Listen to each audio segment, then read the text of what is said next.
sia benedetto Dio, Padre del Signore nostro Gesù Cristo. Un abbraccio silenzioso, ancora ideale viste le norme anti-Covid, ma avvolgente e carico di tante domande, è quello dei compagni di Nicole Volpato nel giorno dell'ultimo addio davanti alla chiesa parrocchiale di Monastier. Così si sono fatti trovare all'arrivo del feretro dall'ospedale di Padova, dove la ragazza è morta in pochi giorni per una leucemia fulminante. Sotto le mascherine, occhi lucidi e i ricordi di una vita troppo breve, ma tutta da raccontare perché Nicole, nonostante i suoi 12 anni, aveva tanto da dire e da dare.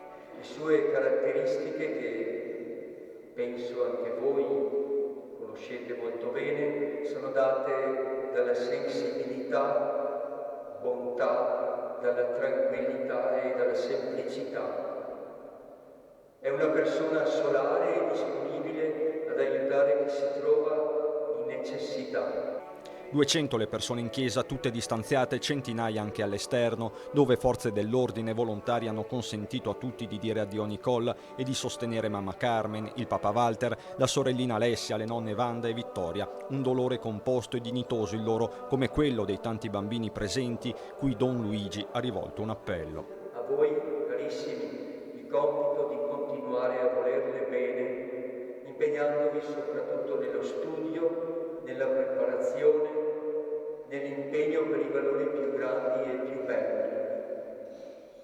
Voi avete il compito di custodire la vostra salute fisica e spirituale. E un ricordo della Luna Nicole è stato tratteggiato dagli insegnanti, un lutto che colpisce tutta la scuola in un momento già sospeso e inedito.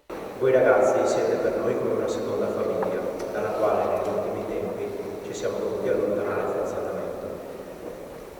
Oggi, con la tua prematura scomparsa, cara Nicole, questa nostra famiglia perde una persona importante, una persona speciale e unica.